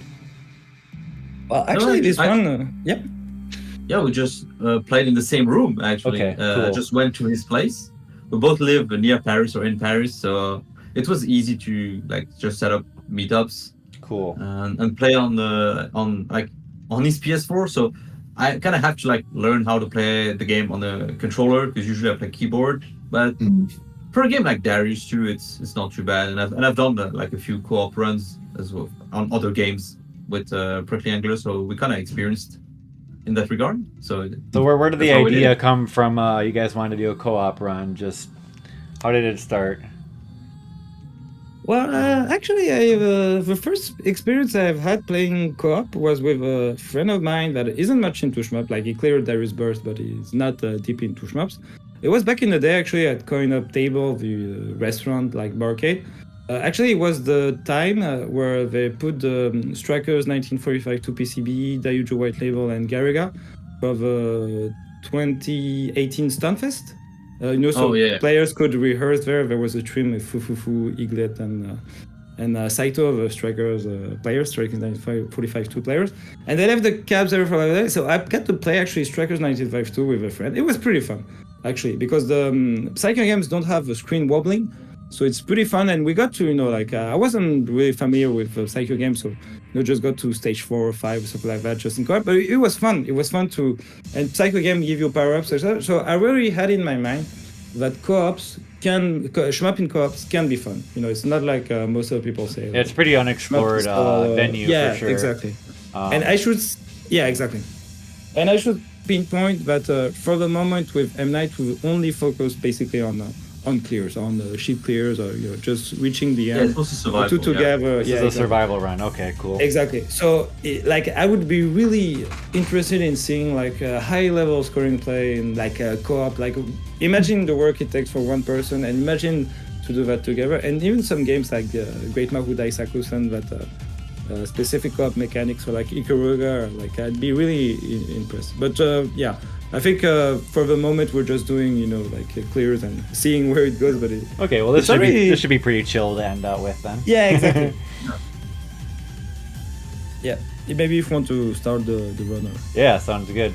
Let us jump into our final replay here, and you guys are on Sagaia version 2 yet again. This time with a different route. So we'll see some more of the game here. Excellent. I'll count us down here on go. 3, 2, 1, go. So actually, this is the first run we did in co-op with M.Knight. We've cleared several other games together, like Metal Black, Darius games, Sonic Wings 3. But this is the very first Darius clear we got together. And I remember it was an URL I hosted at my house with like a few other people of Shmup community. I think Liv was there, maybe some other people. And it was pretty fun to do it live, actually. To do it just casually talking. Casually, yeah, exactly. And so like elaborating the mechanics and like the strategy as we went through. So there's there's some memories tied to this replay. It sounds like. Nice. Like the whole vibe. Like before doing runs in co-op with Prickly Angler, I actually didn't really look into co-op or shmups in general. Like I didn't do that with any other players before. So it was really his initiative, and like how he mentioned earlier that he got to try co-op in another game, and then because we met each other like relatively regularly, we had opportunities to just try and co-op. I feel like when you have like two players that know what they're doing, like the opportunity is there, and it's like you should probably take it. Yeah. Yeah, that happens all the time at like the Games Done Quick events. Like a lot of the speedrunners will they'll record co-op runs for a lot of the games and just like knock out like their record runs real quick just because they're like there together and there's not gonna happen again probably. That's great. Yeah, that's a good spirit. And I should also say that one thing that was perhaps a bit instrumental in me thinking, oh, okay, it can be serious. It was Ghouls and Golem run. Yeah, the G Darius co-op run at one of the shmups. And having two players do that, and actually it was pretty, maybe a bit bittersweet because one of the players cleared and the other not. Like it was a whole drama, etc. And commentary, yeah, exactly. And the commentary by Doug Vapor was really good, and so it kind of like, oh, this is something you can do like together, and maybe something we should try with M.Knight eventually one time if we're ready for it to. Because the thing is, it might look easier because the thing is we get more power-ups. Like some enemies, like what you're going to see there, like they give 2 power-ups instead of 1, so you kind of have stress where one can take them all to have like a better upgrade or something like that.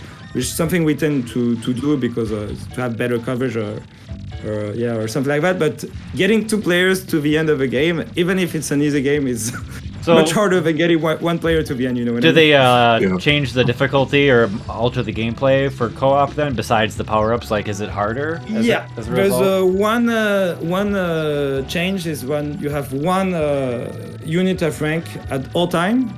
In minimum rank is 4 in this version, and also some bosses they have more. I think every boss pretty much has more HP, so you have to destroy. I really like when they actually rebalance it for co-op. Yeah, it's like it's just it's just waiting for people to play. Also, I'm wondering, can you guys overlap each other's ships, or is it okay? Well, answer my question. That's interesting to mention that because in the original Darius you can't in Darius 1. Yeah. So that because we have a few clears as well in co-op in Darius 1, at least 2 I believe, but that was a problem, especially against some boss fights because we couldn't both be at the very back. But here, as you can see, we can be at the very back and overlap, no problems. Yeah. Sweet. To be honest, I would say that clearing Darius 2 or Sagaya with 2 players, in some regards, it's easier than to clear it with 1 player.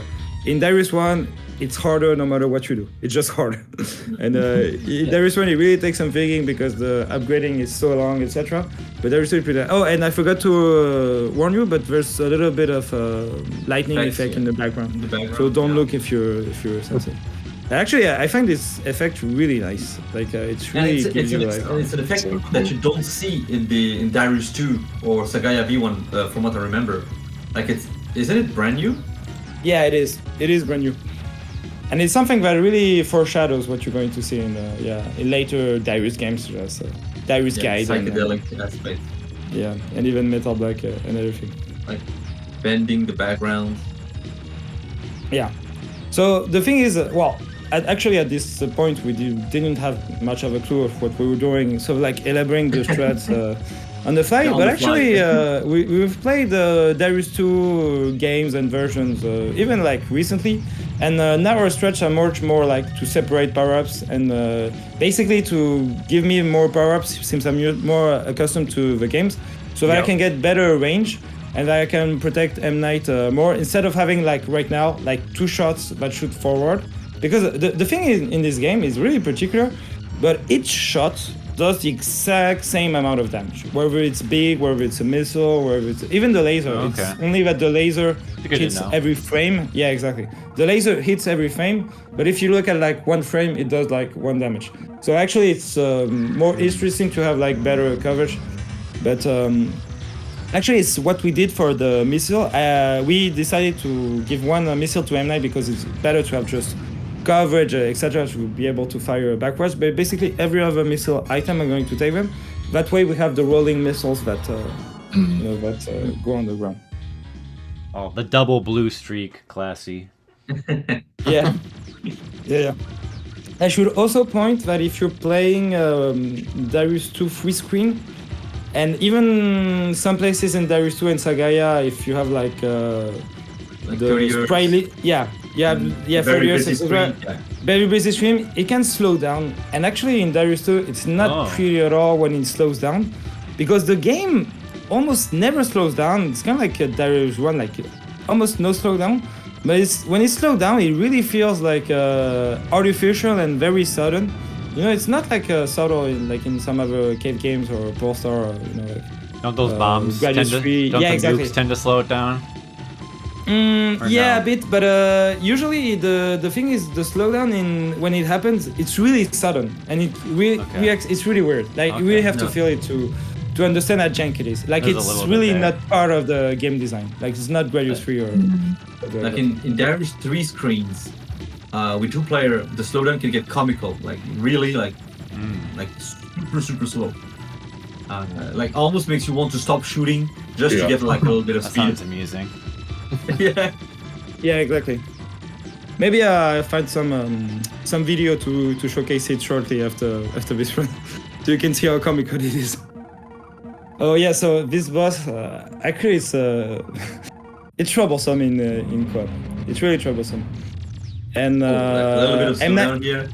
yeah, and M.Knight is sadly going to die here. Oh, So yeah, we're kind of like, what do we do? Should we? Okay, let's try it. Let's try it. You know?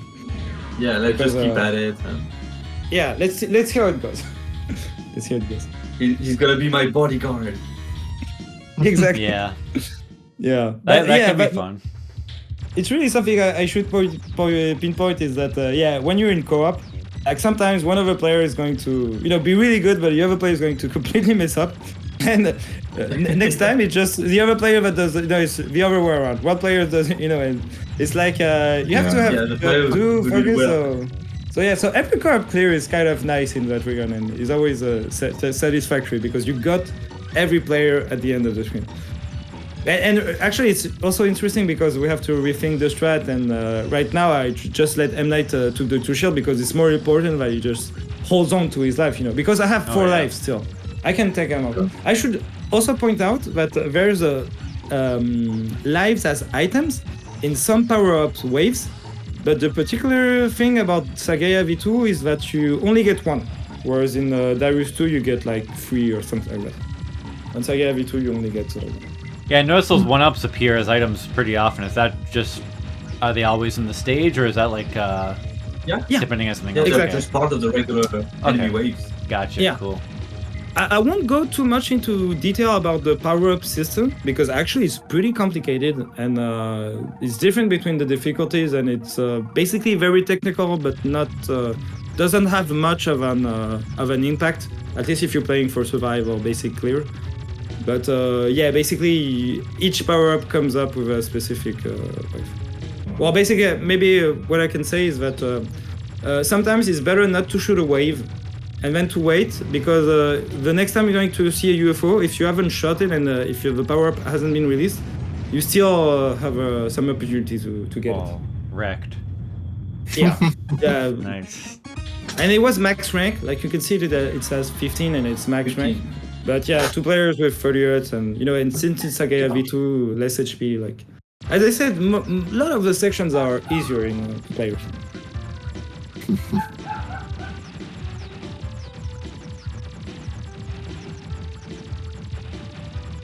Now, like a zone that's kind of hectic. Like you can see enemies from the back, and this is not Darius burst. You can't shoot behind you. There's one case though where you can shoot behind, it's like on bosses, you will automatically like turn to face them. Yeah. So if you're ahead of them, you will turn back. But in the stages you can't. So you see, like I lost all the shield that I had, and this is kind of scary. But Prickly Engineer has that laser, that green laser that can like take down the turrets on the floor.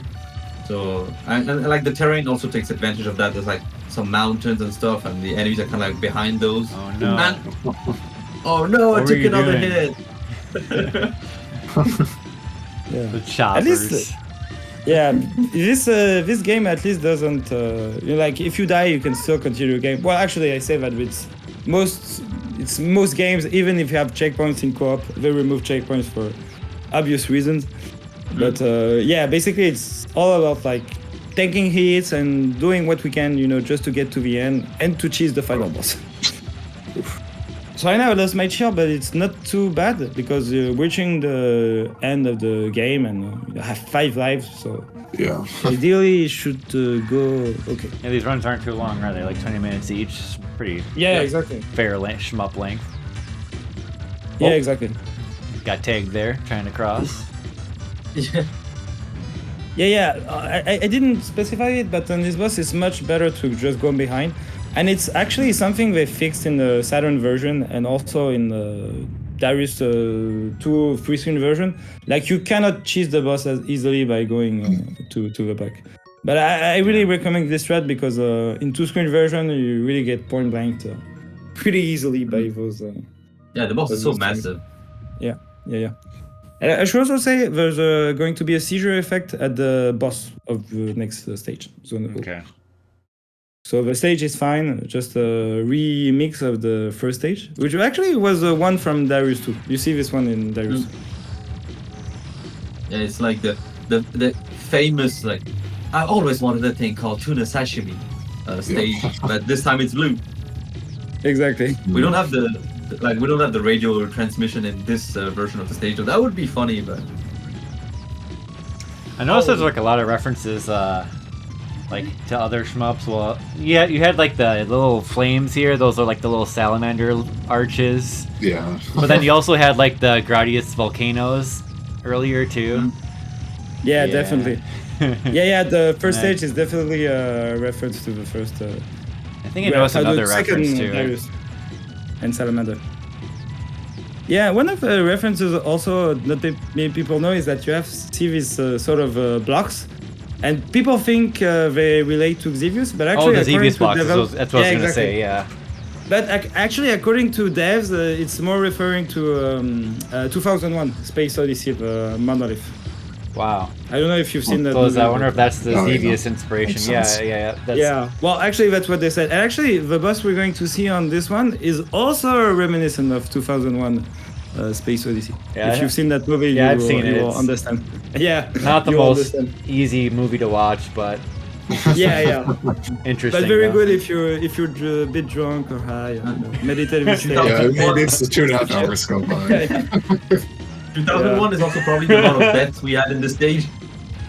But Oh my god. Yeah, this final so sequel. look at this boss and look at this crazy effect, Okay, like it's like psychedelic. yeah. And look Wow. at two dudes just abusing, like point blank for the years. Yeah. Man. Just Yeah. looking through it and you just Got got into through there it and be like, somehow. hey, we did it! First co-op player. Awesome. Yeah, and the funny thing cool. is, I was using the top kind of safe spot strategy for this boss, where you avoid the yellow ball spread shots. Yeah. But Pretty didn't know about it, so he just stayed on the left and like tried to do it like the regular way.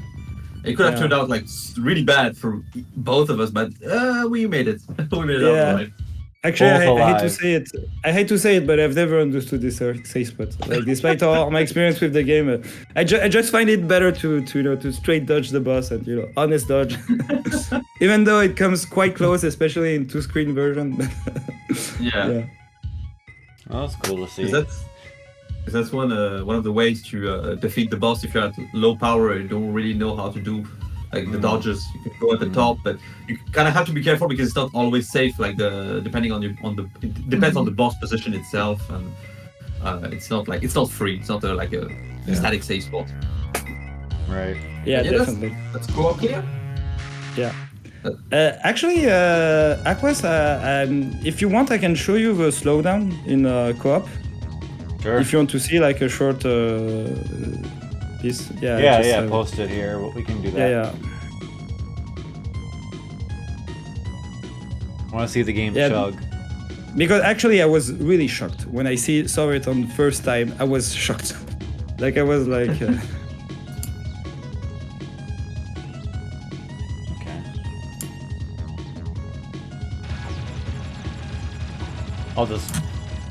I'm just playing it right now. Yeah, it's going to be a bit later maybe, but I remember it was a little later. Okay. Yeah.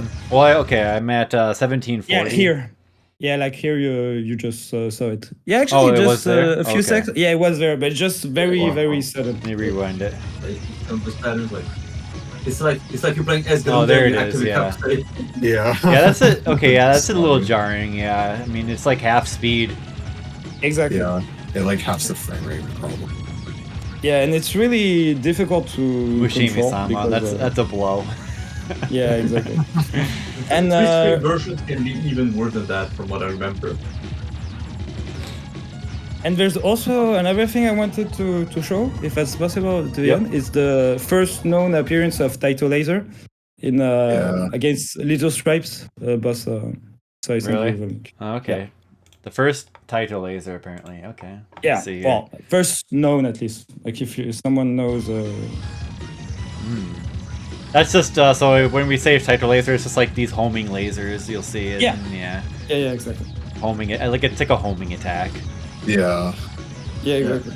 Yeah. And hopefully Yeah. it continues I would to say go that on. qualifies. Yeah. It's Homing balls. Yeah, and due to the game speed, I should say those ones are a bit tricky to dodge. Like it's Yeah, that does well, look basically hard. every Taito laser needs to be dodged separately. Like I really like how Taito did variants with this, but this one is like really Taito laser was like top line ship. Yeah. Well, they I like was to gonna say like stop them in midair and then like Yeah, have 'em come exactly. after you with that Yeah. homing and then like the exactly. acceleration is usually kind of weird on it. Yeah, I was gonna say, like, I think this is just has that constant speed of like the kind of looks like a bunch of fireballs clamped down with the homing, but like I think where most people tend to see the refinement is like basically the lasers that are more curvy and I guess can accelerate or deaccelerate. Yeah, exactly. Yeah, you're right. Because It was there's the many evolution. variants to us now. That Yeah, was if the you take first. That was you like the take- larva. Yeah, like if you take like if you take like Darius Burst was like I don't know, like 5 different late title lasers in. So yeah, it's true. It's sort of like generic term, but it's very different attacks basically. And we have our Yeah. like in-game ending. Well, I'm playing the ending now, but you see like this is like the in-game characters in like Yeah, the exactly. suits and stuff. Yeah. Still It's looks. good. I mean, the art is so like old school looking. Yeah. Definitely. I don't know how to describe it. It's got that comic look, I guess.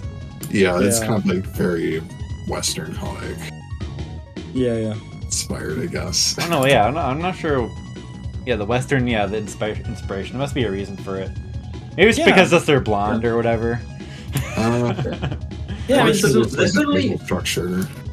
a world of difference between Cat here and Tai 2 in Darius Burst. I mean, Yeah. definitely. It's like Yeah, yeah. universe. Yeah, this is a bit 80s style of. It's good though. you know, like, You know, it's like it's timeless. You know. Definitely. the, the hair is so blonde. Yeah.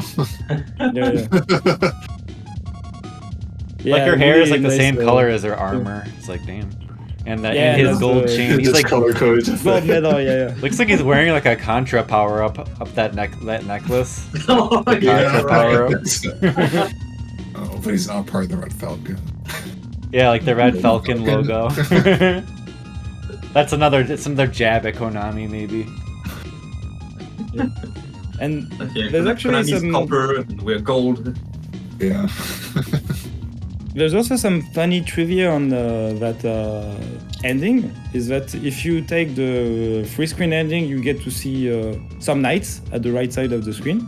and Oh, get to see cool. the whole ships. And even the interesting. free screen version crops some stuff, like the image inside the game. Like I'm not really good into technical things, but like the inside image of the game is like bigger, and you can see that on some website. I forgot, but I can find the link if you want. Yeah. Like maybe on the cutting room floor, perhaps. Yeah, I think something like that. So does Something like the port have like the 3-screen versions? as No, well? actually, It doesn't. Okay. it's a different port. It's archive port. That's on the It arcade was, archives. Oh, okay. yeah. Cool. Yeah, Cool. it's cool. PS4, PS5, Switch. Good port. Obviously, you don't have the M2 training features, etc., but pretty faithful. That's Also good to got know. updated. Like there was some issues, like some got fixed. Like not everyone, but some got fixed. But yeah, pretty good port. And actually, came out of beta out of the blue. Like first on the title collection as well. Oh, it's only on Switch. I'm like, oh damn, I cannot play this game after having played every other version. Almost, I cannot play this game. But just a month later, it got released on PS4. I said, oh, like in 3 days. So basically, I sort of like stopped what I was working on and like focused on Darius II free screen. You know, like cleared every route, tried to score, etc. And I'm still not exactly satisfied with my score because I'm 4th on the leaderboard and I want to be at least top 3. You know, but yeah, it's a game I'll have to come back to eventually. Very cool. Well, this has been fun. Yeah, thanks, guys. That was pretty sweet. Yeah. And thank you very much, Weston, for mentioning the Darius II pacifist run. I was talking about KHG22 is basically the very active Darius II player, posts a lot on Twitter, etc. He has posted a run with like minimal low score, like he only kills bosses because you don't have bosses, and it's an entirely pacifist run. It's one of the most insane That sounds shmup, cool because there's a lot of enemies runs I've like seen. throwing crap at you. Definitely. Yeah, definitely. So yeah, if I'm not sure he can listen to us because he might not know English, but yeah, thank you a lot, KHG22, and if you don't mind Google translating, or if you read Japanese, I definitely recommend you reading over his blog. I should. What's the name? maybe- KEG22? Yeah, I'll post Okay. the Twitter and link in the chat so people can. Wasn't find there it. also like a Japanese guide? Where you learn like lots of information about the recovery item and all the other things like that. So if you have the link, maybe it could be interesting to like drop it in the chat. Yeah, exactly. It's the same player. It's KSG 22. okay, right. Trying to find it. Yeah, and actually I gotta thank Restan 78 or mashing 360 to thank you for sharing me the link, like putting it on System 11 some years ago. I'm trying to find it back. Okay. Yeah, we can include all that in the YouTube description as well. So yeah, Right. keep an eye out definitely. for that. People, we'll throw this up on YouTube Okay. in the next couple of days or whatever. Yeah. One last thing I also did want to mention too. This is mentioned in the cutting room floor, but I guess in Darius 2 only, if you go through the whole game on a single life and then you beat Zone X, you get that special ending message with Darius 3 next year with that. Yeah, definitely. Wow. Definitely, yeah. Which, according to Takanatsu Simba, who was the director of Gun Frontier and Metal Black, and was also an art designer for this game. Yeah. I think he mentioned that basically work on that sequel did start right after this game, but then ended up being canceled and was used as a basis for Metal Black. Yeah, exactly. Like Yeah. there's some ties to that and Darius Gaiden too. If you look at some of the artwork, you Yeah. can see like the capture. I'm not exactly certain. I think some people like Le Rebours might know better than me about the whole genesis, but some of the ideas that were used for Darius 3 got used in Darius Gaiden, and and at the time he also had the idea of doing Metal Black 2 on multi-screen. Yeah. Oh But, man, yeah. that would have been sweet. Didn't. Yeah, exactly. I'm not sure if it would have been much profitable considering the Darius but- issues. Well, and, Imagine Yeah. the beam battles on 2 screens. Well, there's the whole thing too, where like with Dino Rex, like originally that was gonna be a shooting game, and then he was like fighting with like Taito about it too. So it just sounds Yeah. like from the Yeah. Wasn't it the supposed to be like a helicopter shmup or something at the beginning? I don't know about that specifically, but I just remember okay, reading yeah. from like his interview that like it was going to be some sort of shooting game, and they basically at last minute like you got to do a fighting game, and he couldn't really refuse those orders. yeah. Turned out At for the least that best. gave us- We got that the gave us best the one- fighting game ever. We can play as Barney. Biggest Yes, Wars my is boy Barney. Oh, yeah, they just put Dino Rex on Arcade Archives, didn't they? Like a month ago or something. Yeah, a few months ago. Yeah. It's like, oh my god, early out. But so that's available for people to experience. Yeah. I should. I'm not too big into fighting games, but I like to play them casually and talk shit about them. So this game will be perfect for that. Really weird game, like peak Taito go. Goodness, for It's sure. got so much like charm and soul, and it's not like the most competing game, like competing fighting game, but it was actually fun to play, like just like casually, I guess, with the dinosaurs. Yeah, that's the feeling I tend to get from whoever's talked about it recently. Is that's kind of if you can get into it and get past the jinkiness and similar vein to that Arxis Sailor Moon or Super Nintendo game, like at times. Cool. Yeah. This has been really fun. Yeah, thanks for having me. And maybe we should do some other episode about like console version or other version. Like maybe some interesting stuff, like later on next year, or whenever. Yeah, For sure. there's so Yeah, much versions I'll of the keep that in game. mind. Sure. Yeah, like especially like Master System version and like Mega Drive. Like I know some people really like them a lot, and I know some people were asking me like, "Oh, you're going to talk about them?" I think it would have been maybe a bit too much because there's There's like like so many stuff and like so two or many three like versions. I And they really all feel have, like yeah, exactly. Yeah, that's hard. Like, there's so many Yeah. differences between those versions. It's like you need another episode to be able to like really encompass all those. Yeah, differences. definitely. It's like a desert island game, like literally like a desert island because there's so much fish in it, you know. Oh, Yeah, definitely. Yeah, it's kind of like some other games at the time, like Gradius Sport, etc. Like sometimes we made completely different teams. Yeah, and exclusive Sometimes, stages. So basically, what they did is like, oh, we gave you this idea, like try to mimic this idea and like do some stuff. So you kind of have to put yourself in the dev position, like, oh, how can I do like this amazing, 2-screen game where like 30 people worked on it, and and Yeah. just turn it out into a 8-bit game sold for 15 Right. Earth regions such as Brazil, Australia, Europe. Yep. And the balance. some of the work is pretty good. Yeah, some of the work is pretty good. Okay. Yeah. Definitely keep that in mind for the future. Okay, well, Thanks for having us. yeah, sounds like Yeah. it's time to wrap it up. So thanks everybody for Okay. coming by for episode 202. This was a lot of fun to check out, and like we've mentioned, you can get the Darius Cosmic Cosmic Collection. Yeah, that's available. Or you can play in Arcade Archives. I think it's on there too. Arcade Archives and Yeah. modern systems, so Yeah, it's out there. The and, free- there you go. free suite version definitely has some interesting versions. When maybe we can cover that some other time. But yeah, it's also a good version. Otherwise, maybe you can check when there are sales, because Cosmic Collection is not like the cheapest shmup, but it often goes on sale. It's the only Is it- M2 shmup that goes on sale. So best enjoy it. Most of their M2 ports on PC have had regular sales. It's just I think that one's the cheapest at like $22 for last time it was on sale for winter. Mhm. So Yeah, definitely worth considering. Like Yeah, definitely worth. Yeah. There's like some minor issues. Like for example, when I play 2P, I don't get the vibration like Body Sonics. There's like some small oversights, but aside from that, it's excellent port. Replay system. You can watch other people's replay, customize your autofire. It's a yeah, pretty good port.